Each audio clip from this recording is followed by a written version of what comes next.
Well, hello there, Chick Chatters. We're back with Sister Wives, episode 11. And this episode did semi-deliver. Wasn't everything I predicted, but semi-delivered. We're getting there. I think seeing this episode and then seeing what's still to come for the rest of the season, I think we're getting to the meat of the season. Potatoes. The meat and potatoes. Yes, thank you. So we start this episode off at Christine's and everybody's making pizzas, but for some reason, some people are putting marshmallows on the pizzas. Why would you put that out as a topping choice to begin with? I don't understand. It sounded like an inside joke of some sort, because I think Christine said something along the lines of, oh, you know who did that. So I don't know. Probably one of her kids, because David seemed pretty shocked. But I did like this scene because you do get to see the kids integrating, and I think Christine is right that they do integrate really well. They're actually there to see Christine's engagement announcement. She thought she was being sneaky by just throwing it on the TV, and she wasn't being that sneaky.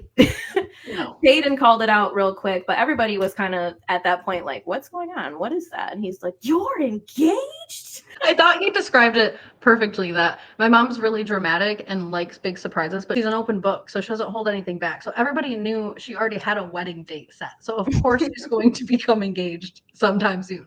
So it's not a big surprise, and I don't think people would have made a big deal out of it, but of course it's Christine's family. They know they have to please her. So Peyton gave her little moment of, oh my goodness, you're engaged. And he was beaming, even though in her little confessional, she's like, he could have just been quiet and let me announce it. But it's like, you were announcing it by showing the video.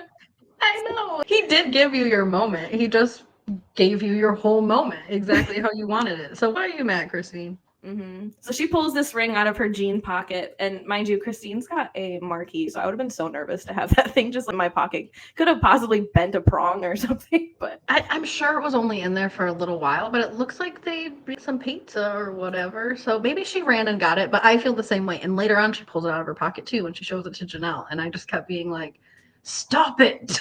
Yeah, I own a marquee, so I know they catch on so many things if you're Yeah, not just careful. put it on a different finger and flip it around or something. At least it's there, you know? Yeah. So I was worried for her a little bit with that ring. But then again, I think this is the first real ring Christine's ever had. I think they used to have just bands before. So she's just really excited. So she don't want anybody to even get an inkling of it probably on her hand. She just wanted to pull it out. So we go over to Meri, who's throwing things down the stairs because she's moving, and she's just throwing all this stuff right over the ledge there, but she's ready. She still looks like she's got half her house not even packed yet, but I guess that's what Kody and Cross-Eyed Man are coming for. Kody's going to drive the truck down, and Cross-Eyed Man and Kody are going to help her load everything up. Meri still even got stuff on the walls. I was like, that'd be the easiest thing you could have packed up, is all these things on the wall. So what I've noticed, because I did just watch them move too from Vegas to Flagstaff, and now we've been watching them all move slowly out of Flagstaff. When they move, I don't think they clean out and move. I think they move what they intend to keep, but it seems like she intends to come back there or possibly leave all that stuff there for trash, which would be horrible since it's a rental. True, they might just be moving the big stuff right now and then coming back for it. I get the sense that she's leaving things behind on purpose. Kody and Cross-Eyed Man do show up, and they say, Hail Mary, which I don't know if everybody knows this, but that's just a very common prayer. No one was actually hailing Meri. No one ever has, and no one probably ever will. No, not even on her wedding anniversary when she's moving out of her home. How interesting is that? What is the odds of that? I know. They got married April 21st. We've jumped in time a little here. Looks like we are getting closer and closer to today's event, so that's very nice. Kody and Cross-Eyed Man, they're talking about how this is the anniversary and how ironic it is. And Kody wonders if Meri planned this on purpose. She said, no, absolutely not. I don't know. Maybe production planned it on purpose. Don't they schedule the scenes? Well, with her shirt and everything, I can't help but to think it might be a little bit planned. It was the week of, and she's like, you know what? Instead of just doing it on Tuesday, let's just do it on the anniversary. Yeah, the shirt was definitely planned. Then it really was the end of an era because it was on the actual anniversary date. Before we even get to this scene, they were in the bedroom and Kody was like, this is a nice bed. And Meri was like, no, it's not a nice bed. It was our bed that we bought together. And it's like, lady, I had a mattress for like 10 years and it was still nice. That mattress looked nice. I think it's funny because Meri is sentimental and Kody is also, and Kody knows that about Meri. So I think he's confused. But I think when you've been hurt by somebody, the sentimental nature of something sort of turns it opposite, where it's still sentimental, but now it's giving you a negative sentiment. So you don't want to keep that around. So I understand why she's getting rid of everything that her and Kody ever owned together. It's sort of like Christine choosing a man that's completely opposite of Kody. She also tells us that Kody hasn't slept in that bed for many years. So that's not really your and Cody's marital bed. That's your bed. That's true. They did. You might have bought it together, but he probably only slept in it off and on for a year. Yeah. Oh yeah. I think she's being dramatic a little bit. He doesn't even recognize the furniture. That's not. He doesn't even recognize it. He's like, "Oh wow, what a great bed! Looks like it's barely even touched it." You chose this. Yeah. Oh, this is a nice set. And she's like, "It was ours." It's not nice. I'm like, geez Louise, lady, relax. You could easily keep that bedroom set. And honestly, who shows a man their room and says, "This is my bedroom set that I got with my ex-husband"? No one's gonna care. No one's gonna care. I have the same bedroom set through many boyfriends, and not a single one was like, "Did another man sleep here?" So I think that's where Meri's being naive and really does have a complete lack of life experience. Just like Jenelle, just like Christine, she married somebody young and was raised in this faith and this religion, and they usually do keep them pretty sheltered. And I feel like she's just thinking about divorce as something that is like a sign on the top of her head. So if she brings a man back, they're gonna be, "Oh my God, is this a new bed or is this your divorced bed?" And that's not the case. But I feel like it just shows how naive she is to the rest of the world's view of divorce, at least in the US. Yeah, she's definitely overestimating the consciousness of a straight man because they don't care. They don't care if you bring them to a bed half the time. I mean, maybe when they're this age, they probably would like a bed for their back, but most of the time, still no. It's not like you were sleeping in bed with Kody as of last week. This has been years that Kody has not been in this bed. This man here ain't even in a bed. Exactly. I was just going to say, a man sleeping over Brooke's shoulders is perfectly comfortable where he is right now. He's fine. Men don't care where they sleep as long as there's comfort in some way. He's got a blanket, pillow, a dog's in there. Men really don't care. Meri's just kind of, I think, psyching herself out and overthinking a lot of things, but whatever. Anyway, so yeah, they start loading everything into this truck, and then we get this infamous scene of Meri backing up, and it was a totally different context than I thought it was going to be, but her and Cross-Eyed Man were trying to get this whatever into the U-Haul, and she backs up so much that she backs into Kody, and he kind of pushes her a little bit into Kody, and they laugh for way too long about it. They're like pinned together a little bit until Cross-Eyed Man brings it back. I feel like Meri laughed about this for so long because she wanted to savor the moment of being touched by Kody. I can't think of any other reason why she would have such an overreaction to this whole thing. She's hysterical. She's all, "I haven't been touched by this man in years." And you haven't been touched by this man. You probably felt something though. And you know what? I noticed, I should have taken a picture, but in the next scene, Kody was hiding right here. And I wonder if that's because he had a little something. I think she felt his little pencil. Is that what Kody likes to call them? The pencils? Yeah. I don't know, is it? Yeah, he said his sons want to get their pencil wet or whatever, didn't he? Last season or 2 seasons ago. Yeah, during COVID when they wouldn't give up their girlfriends. Yeah, so I think she kind of felt up against Kody's pencil. Maybe that's her reaction there. She has not felt that thing in like 7, 8, 9 years, so that must have been a shock to her system. And yeah, she just laughed about it way too long, to the point where it got really awkward for me, even as a viewer. I'm like, okay, Meri, you need to dial it together. Like, to the point where Kody was pushing her away. He's all, "Okay, let's get back to work now and get out of the way here." I wasn't even disagreeing with that, man. He points at Cross-Eyed Man and says, "I'm going to punch you in the mouth." And then Meri, it took me 3 times to understand what she even meant by this whole, "I'm like a toddler when I'm working," and blah, blah, blah. So I understand after watching 3 times now that she meant she's so focused she doesn't want to stop to pee, but I don't. Cool. Your bladder is cool. She's got what do you mean? Imagine if she did pee. I wish she did. I wish she did. Funny. She peed right on Kody, just in time for Robyn to show up. Kody then takes this as an opportunity to say, "This is funny, but this actually goes against my sacred covenant I have with Robyn." Yeah, everything sacred that he has with Robyn is in jeopardy due to the Cross-Eyed Man pinning him against his ex-wife. But wasn't he just saying a season or 2 ago that he would still hook up with Jenelle? Saying in 2 episodes ago to Janelle's face that if they lived across the street from each other, they'd have a love affair. Yeah. So I don't know. I mean, technically Jenelle is still his wife, so I guess he can justify that a little more clearly, whereas they are officially terminated in the forevers, but I don't see the difference here really. I think you were terminated, what, 3 months ago or something?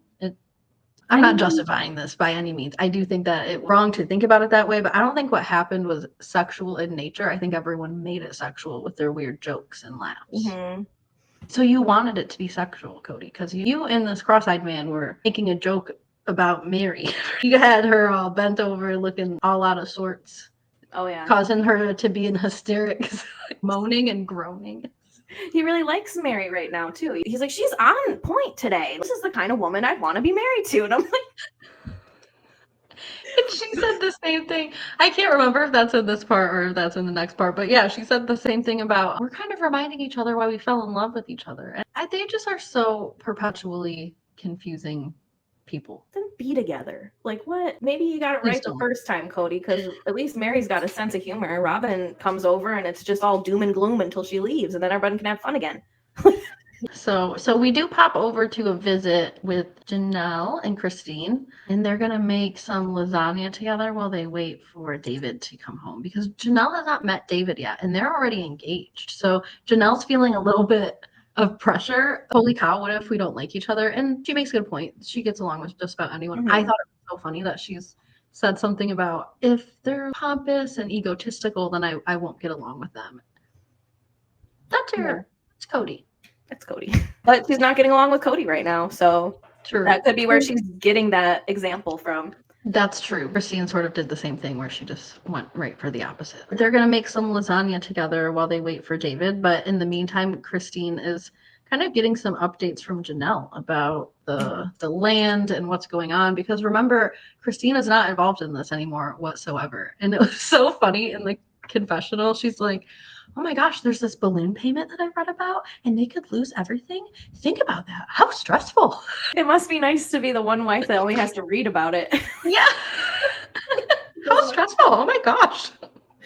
She got so damn lucky that Kody let her just take the equity from that house, because honestly, everybody put into that house, just like everybody put into Robyn's house. Yeah. So really, Christine wasn't entitled to taking the full share of that house and then living her life. But she traded it for the land. As long as the value was appropriate, then technically it was, they agreed upon it. But yeah, she was very lucky to be able to walk away with a huge chunk of money to at least buy something. I think she got a condo or whatever, and then live off the rest for a while. Because when they were in Vegas and they were about to move, the big thing was about them getting rentals and stuff. And Christine was one of the first ones to get a house because she bought. Her and Kody were like, we're just going to buy, because then we can build on Coyote Pass. And then when we live in those houses, we can rent out these ones, because the rental market is just so scarce. We could make a ton of money that way. Yeah, the way this ended up, Christine got very lucky in this situation, just in general. I mean, look at how much Christine has been able to accomplish. She took that house money. She was able to get herself a place in Utah. She was able to be close with her kids. She found a man. She's getting married to that man. She bought a new house with that man. So yeah, Christine has really made it out the best way you could. Seeing Jenelle and Meri leave is going to be a different kind of struggle. It's a good contrast to see. I think because Christine was the first one to get out, she was very lucky for that clean break. She was, because meanwhile, Jenelle is over here low-key, I think, fighting for her life.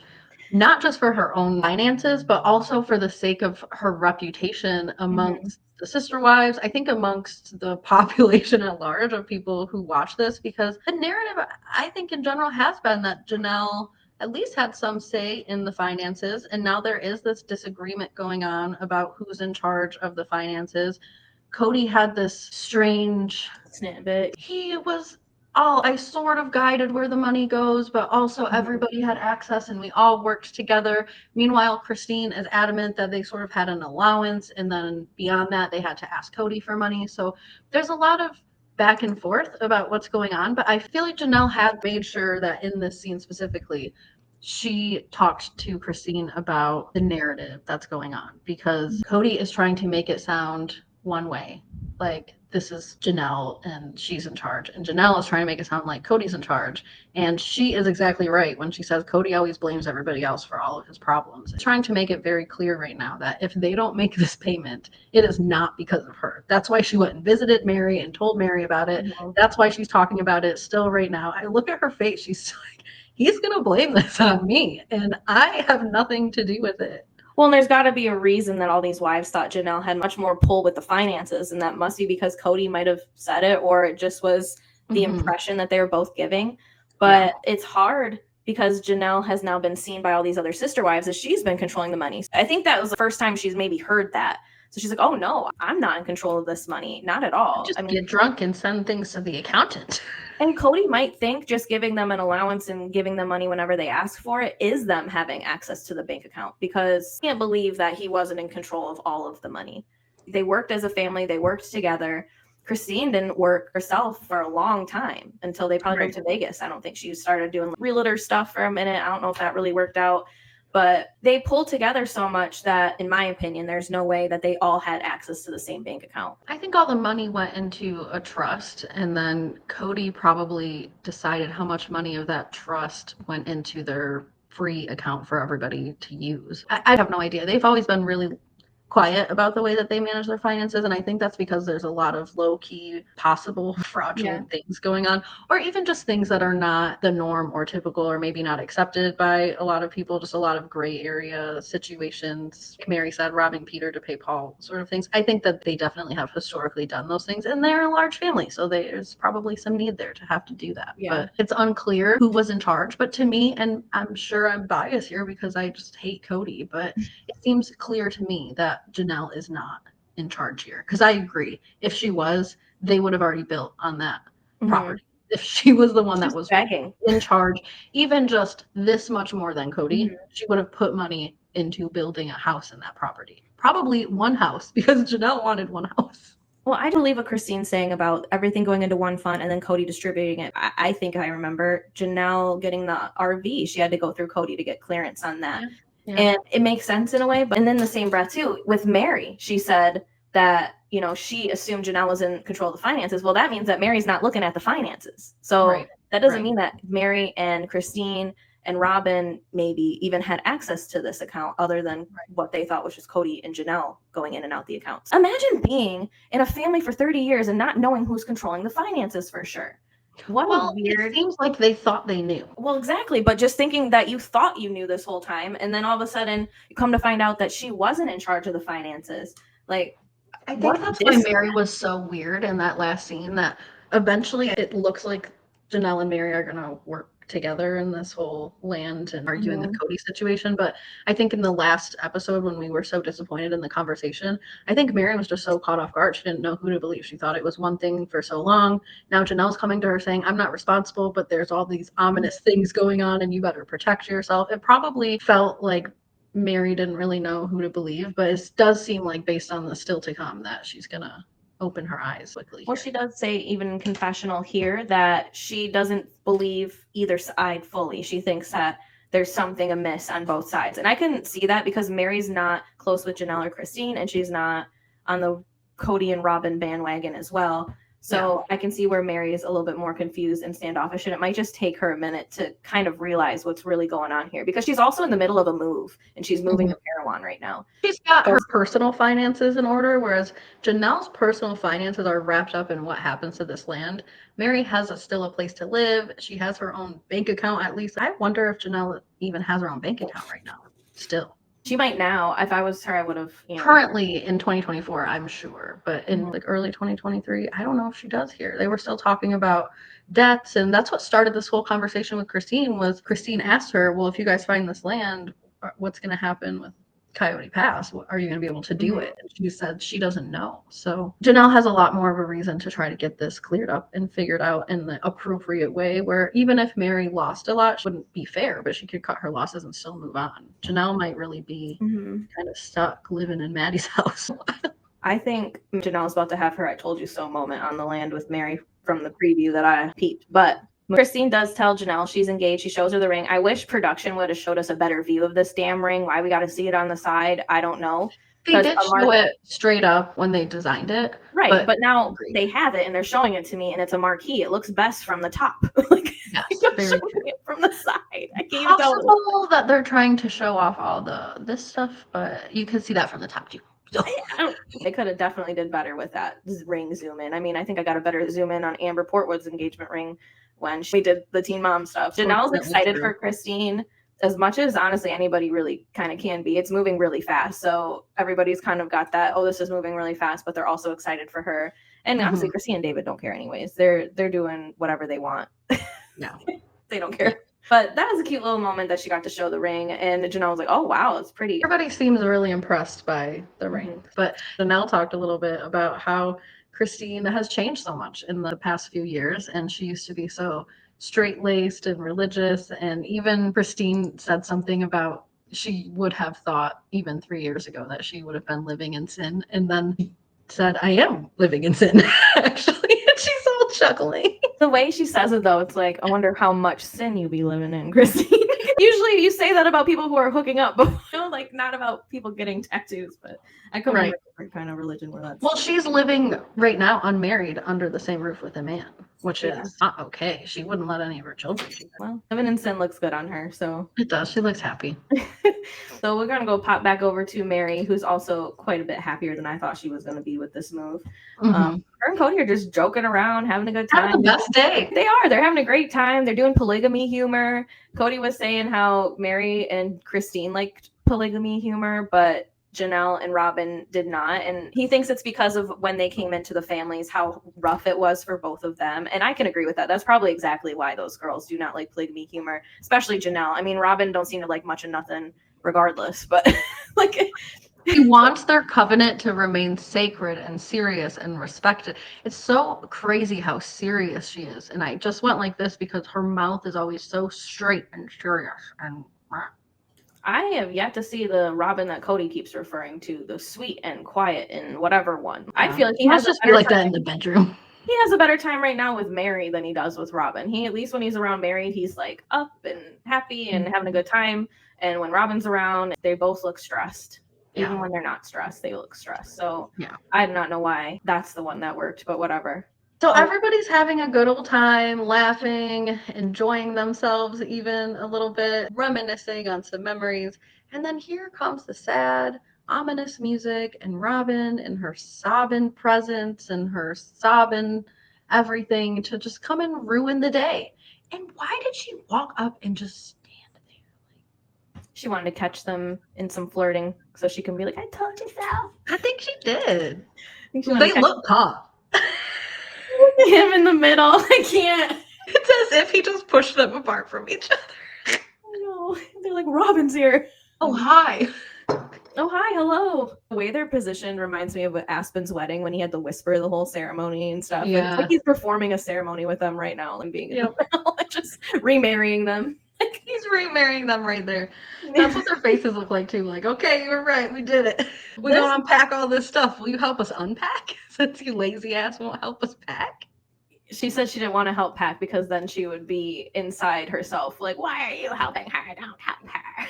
Yeah, get over yourself. How terrible of a friend do you have to be? Robyn, we don't have to go too deep into it because we all know, but I think Meri at this point is over Robyn, and I'm glad to see it. I mean, seeing how this scene played out ultimately, but also the fact that you are one of her only friends left in Flagstaff, and you are just sitting at home for no reason. She also offered up her kids, I think she said last episode or something like that. I don't see her kids around. Nobody is there to help her except for Kody on behalf of his severance package.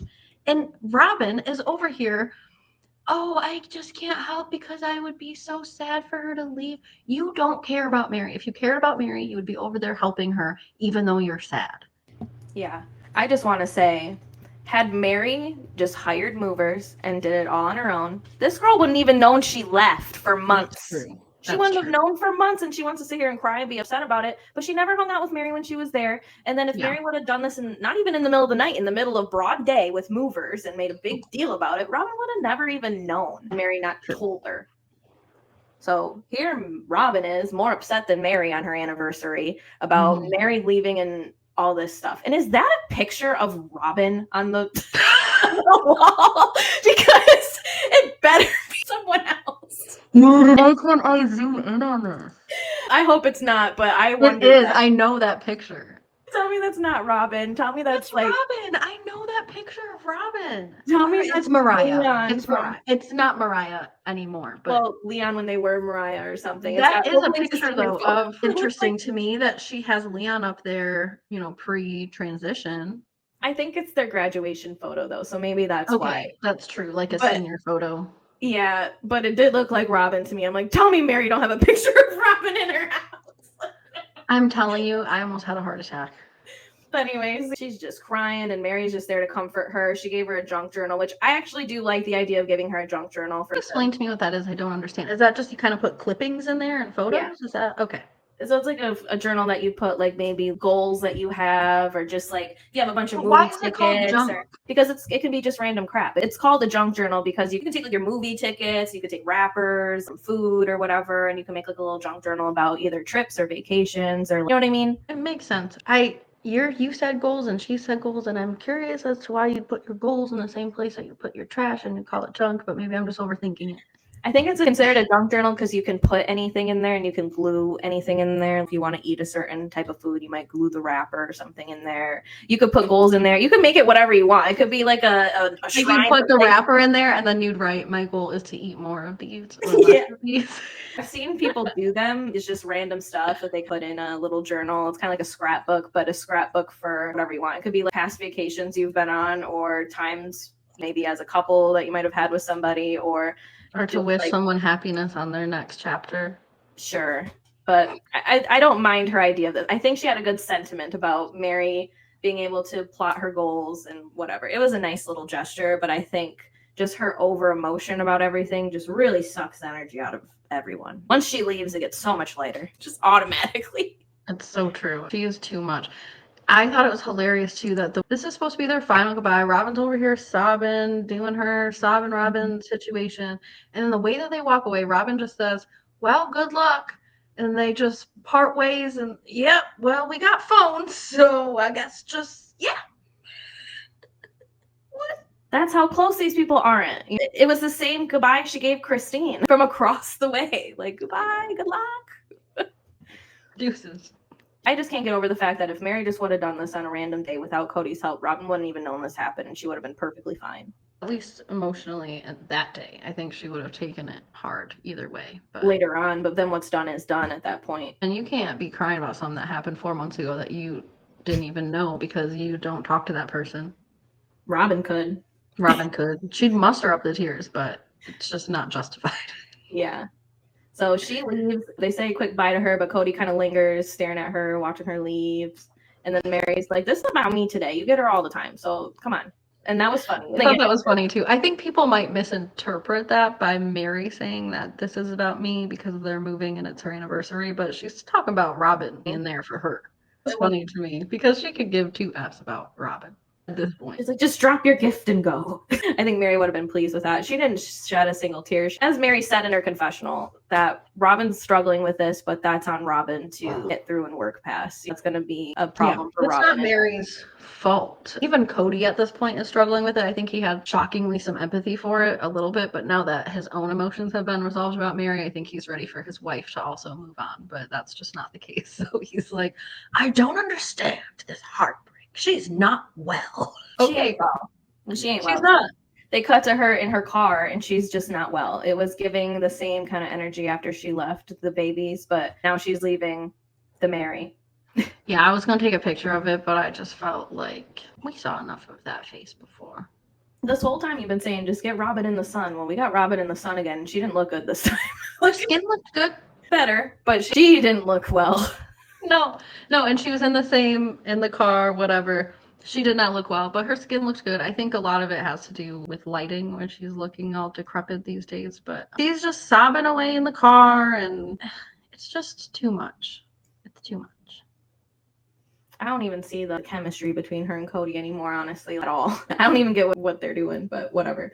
I think they're just trying to survive. They're definitely at a rough point in their marriage, and they've been open about that, but Meri suggests burning the family mission statement because it didn't work, and that really sets Kody off for just a moment. And he goes into his whole monologue about the mission statement being the pinnacle of joy and how sacred and religious it was and how much of a failure he is and how bitter he is. It's just rah, rah, me, wah, wah. it did clear the question on who has the mission statement. Why is Meri the one with the mission statement? I don't care what anybody says. Meri started the family. Meri will end the family. Meri will burn the mission statement, and everything will fall to ashes. I agree, but I do think it's funny that all this time Meri's barely seen the family, and she's the one with the family mission statement. Like maybe that would have been a good reminder at someone else's house. Maybe that's what went wrong. They just didn't spend enough time with the mission statement. That's the real problem here. Mm-hmm. I wonder who has the time capsule then. Well, they opened it. There wasn't a lot of items in the time capsule. There was quite a few, but most of it looked like they just put little index cards in there of what their goals were for the next 5 years and what they wanted out of life and to achieve and that kind of thing. That's more so at least what they showed on the show was everybody read that. But Kelty had a high fashion high heel in there, and Robyn and Kody secretly put a watch for Solomon in there and didn't tell anyone about it. So he had this special moment opening this up. I guess she was pregnant or something when they did this, and so they put something in there for him. Mm-hmm. But it was, I think, a family heirloom, like a watch from somebody. Kody. Yep, put it right in there for Solomon. Meanwhile, all the kids are just standing there watching him open this watch that he has no idea about anything in the context. But, you know, Robyn, she's going to create a moment. She took that heirloom. Check out the family heirloom story of the week. Good laugh about some heirlooms. Honestly, that lady's giving Robyn, trouncing into a family demanding heirlooms. It's probably Kody's watch, honestly, and that would be even bigger slap in the face because he's got 18 kids. Why should it go to Solomon? He's got older boys than that. But so true. So we pop back over briefly to Christine's for Jenelle to meet David. That was pretty brief. They seemed cordial. Yep. I wonder if David is getting sick at this point of the whole, I was looking for a bald man who drove a motorcycle with tattoos. How many times have we heard that whole spiel? And if we've heard it 11 times, I feel like David's heard it 11 times. And I would be getting sick of it by now. You think he's getting tired of the spiel? He either is getting sick of it or he absolutely relishes in it and enjoys the compliments. Possible. I mean, him and Christine gotta be meshing for a reason. That's true. And I thought his response was so funny when Christine was all, show her your tattoo. And she meant, obviously, the matching one that they had. He's all, which one? He's got many, apparently. He's such a dude. Yeah, Jenelle seemed to get along with him quite well. I wonder if he's just like, okay, is this everybody now? It's not. It's not. It's just kind of like, how many more people do I have to meet for the first time? Yeah, they have a big family. But he's not scared of a large crowd and big families. Kids, I love kids. Which tattoo do you want to see? I got a big one here. The meeting goes pretty well. It's pretty straightforward. Honestly, it wasn't even longer than 2 minutes that we got to watch that. So yeah, I wish in those situations they would just play out the whole scene, but I understand they want to keep people engaged. Yeah.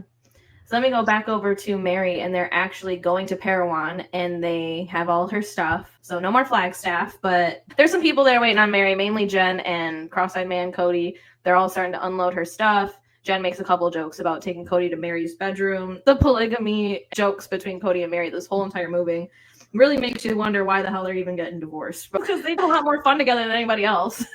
They do, but I also don't think that they realize that they could have had this much fun together when they had so much pressure on each other. I also don't think just because they can joke and be easy with each other, as they like to say, which is such a culty way of talking about getting along with people. But anyways, the fact that they can be so easy with each other, I don't think that necessarily means that they could have a whole marriage, especially with how much hurt feelings there are. I feel like they both have relief because of the fact that their marriage is terminated. It gives them both permission to not hold each other accountable for the BS in the past and just be with each other, just hold space for each other currently. Hold space. This week, people are taking the lyrics of Defying Gravity and really holding space with that and feeling power in that. That's what I wanted. Yeah. I didn't know that was happening. They're just getting along so much better as a divorced couple. Yeah, and I don't think they'd be getting along this well if they didn't get a divorce. I mean, Kody wouldn't let it happen. Kody won't let them get along for too long when they're actually married. Because Meri, I feel like, has been trying. Even when she's around Kody, you can see that she tries to be lighter and she tries to kind of act like when you're first dating somebody, you're trying to put on this little front or whatever. You could see her doing that the last couple of years, but Kody was just like, nope, I remember you being horrible in particular. You're this, you're that. You're mean to your sister. Don't like the gum I choose. I don't know. They're very confusing. This ending scene was so much for me. I felt like I went on a roller coaster with these people. Like, it just happened so fast at the end. Like, you know, they're at the end of this. They're done moving the stuff in. It's time for Kody to go. And cross-eyed man, they're thanking everybody for their help. And Kody just randomly screams at her, Meri, it's the end of an era. It's the end of an era, Meri. And then she just like waddles right up to him. And the way he hugs her is so emotional. I've never seen Kody like this. He's so emotional. You can see it's finally hit him. And there's a part of me that's like, wow, it's really interesting to see this man go through all these emotions of, I guess, grief, right? He's been in denial forever. He's been angry forever. And now all of a sudden, he's just sad. Yeah. And I had so many different feelings. I'm like, you know, how sad it must be for them. You know, they had 33 years together as of today, and now it all comes to an end. Cody's starting to realize Meri's actually fun. Now he's got to leave her. And just the way everything kind of went down, I'm sure this actually is very hard for Kody now that he's coming to grips a little bit about what happened. All his tears are for himself. Yes. Oh, yeah. He's all of that. He does acknowledge, you know, Christine's gone for good. Janelle's pretty much gone for good. And now with Meri being gone for good, I think that just makes it set in for him more. But yes, all of his emotions are because he failed or he this or he that, which is actually a lot nicer than hearing that these women failed. But he's kind of seeing a little bit, like you've been saying in past episodes, he's become a little bit self-aware. But this scene specifically where he's got his little backpack on and he's still crying, he's mourning along. I did feel bad a little bit, but it is his own fault. Meri's sitting there confused. She's just trying to say whatever she can to console him because he's like, I'm just glad we had those 7 years because now I can leave and mourn the loss and not be angry. And it's like, it took 7 years though for you to get there. Shouldn't have took 7 years for that. I'm sorry. I get that maybe you needed some extra time to figure this out or go through these emotions, but 7 years to ask a woman to sit there and wait for this to happen just so you don't be angry with her in the divorce is insane. I do think people should give it all that they have, including going through the angry phases before they choose to go down the path of divorce. I think that is the healthiest thing to do, but I don't think it should take 7 years. I think Kody was manipulating 5 of those years at least. He said, I'm sorry about the 7 years. I was like, because yes, thank you for the sorry for the 7 years. You should be apologizing for that. But also, why did it have to take 7 freaking years? That's what's confusing about this whole thing. It's hard because this whole time I've been all, oh wow, Kody looks like he's showing some little mini tiny semblance of compassion and empathy. And yet when I saw this scene, I just had no compassion for him. I just couldn't help but see that all his tears are all about himself. Even when he apologizes to her about the 7 years, it's all about his own failures and his own dreams. And he doesn't recognize anything that he's put Meri through other than the 7 years, which were only useful to him. A plethora of reasons that he didn't even inform Meri about. And I do feel bad for the loss of the marriage for Meri, but I feel like Kody doesn't. He's just crying for himself. I don't know. I'm mad at him. Kody was really going through it this episode. He couldn't tell whether or not he liked Meri or not. Part of me was like wondering if he was about to ask her to give it another shot, like he does with Jenelle every time he sees her. Like, you know who else was going through it was these two. Jen and Cross-Eyed Man tried to just check out the walls. Yeah, just like David with the damn shades the one time. They're just looking down, looking around. It's like watching a What do you think this was with his hand? Do you think he was maybe saying a little prayer for them? I just imagine that the whole ride back, Kody was just crying in that car to Cross-Eyed Man. See, and I feel like Kody was after that, like, I feel good. Cody's such a roller coaster. Yeah, I think he was probably starting off talking to Cross-Eyed Man, all sad and upset, like it's the end of an era, and then they probably stopped at Light Castle or something, and then he was fine. Or the bar. Apparently, Kody allegedly, supposedly, through the streets and the grapevines, might be drinking too heavily. Yeah, but I don't know if we should let Cross-Eyed Man drive. Can he drive with his cross eyes? I'm not even trying to. It's like I'm just curious cat. I'm just a curious cat. I think so. But I'm not even know. trying to say that in a negative way. I'm just curious. I think so, but I don't know if that does anything to your vision. That's what I wonder. If anybody knows, let me know if being cross-eyed makes your vision weird, because I Maybe. assume that it might It's throw it off possible. a little bit. Possible. Or maybe he can see more. I don't know. Yes, like there's a better peripheral because it's going over there. I like that guy. I love when I see him. I know it's going to be a good Love him. episode when he shows up. You know, I was watching, the past episodes when we were texting about when they moved from Las Vegas to Flagstaff, and he was in a lot of those too, helping them move. So it was nice to see the progression of the relationships. If I see him, I know it's going to be a decent episode. Mm-hmm. At least for me. Eventually, as they're talking about the end of the era, they get to this part where Kody starts to become possessive over her again. He says some weird thing about, well, until you find another or you marry again, or I don't know, whatever, that's weird. He's being possessive over her already. And acknowledging the end of the era, he's also basically saying, until there's another man around, I feel like I have claim or title or even maybe responsibility to you. I'm not sure. But he's not letting it go. Then he says some weird thing about walking her down the aisle, and then eventually he does get to acceptance. The whole grief process has been griefed. I wish that he had the same energy towards his kids. That's all. I think that that's my biggest issue with this whole scene, is that he has all this energy for Meri and their broken marriage, which he's had 10 years to figure out his feelings about that. But his kids, he's not really digesting that. He's not giving that the same amount of passion as he is this move with Meri. That is so true. That's a very, very good point. Maybe having this experience with Meri, knowing that they have been through so much emotionally, so much pain and hurt, that they can now be in this place, maybe that helps Kody to see that it's even a possibility to do that in a relationship. Maybe he'll start to try. I'm not going to hold my breath about that. I bet Kody calls Meri a lot more now than when she lived in Flagstaff. I bet you were going to see that in the coming episodes, that he actually communicates with her more.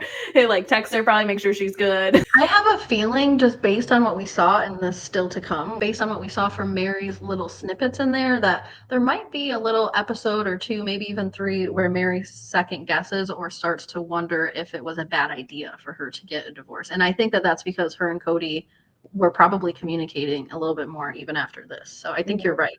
I know eventually something happens where she either learns more about what's going on, but she meets up with Jenelle on more than one occasion. They were on the computer, they were on the land, they're talking about lawyers. So it's probably time to just jump into still to come, right? And I think this is for the rest of the season. Yeah.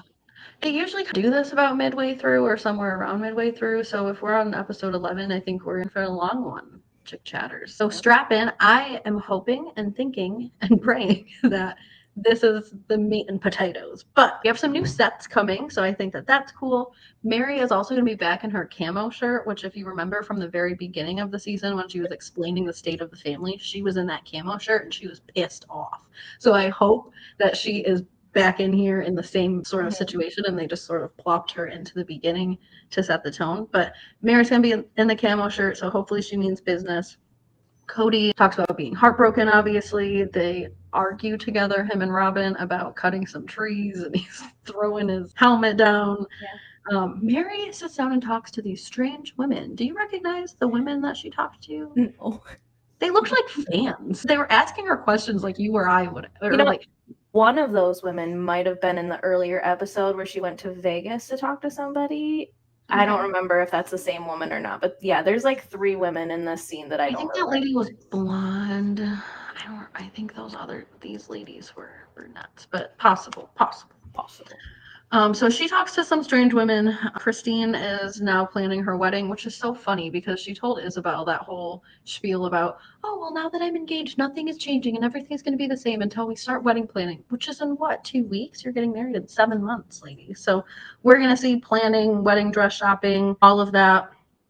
Robyn and Kody have some weird Valentine's Day date where he feels like he got slapped in the face by polygamy. I'm actually really curious to see that. I have not seen Robyn and Kody interact for more than 20 seconds alone with each other, looking each other in the face in a long time. So I'm excited to see how that goes, even and especially, I guess, if it goes poorly. Other than that argument that they had, but this is like a date. We never see them on a dinner. Never seated looking at each other.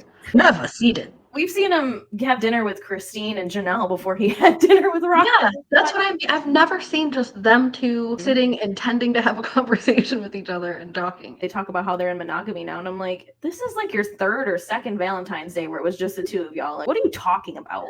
I think they're both finally realizing that they're monogamous, whereas before they were into Lululand much of the day. Yeah. Well, Kody asked her, is it okay we're in monogamy? And it's like, what do you mean? It's already fallen apart. I feel like they're going to try to have the culmination of this whole season end in Robyn having to make some kind of choice about if she's going to accept Kody as a monogamous. How ridiculously stupid is that if that's the case? We all know Robyn ain't going nowhere.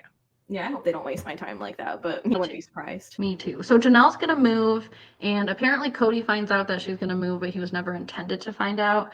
There's some suspicions going on in the interwebs about possibly Kody sort of keeping tabs on all the women and his family members through production and what he's learning through filming, and that he possibly may have learned about this secret move through production, even though he wasn't supposed to find out about that. So I'd be interested to hear how production flips that, because you know they ain't going to be blaming themselves. Probably. Like I said earlier, if Meri would have moved in the middle of the day with the moving crew, nobody would have even batted an eye. But for some reason, Jenelle tries to do it that way, and they find out, and they care. Why?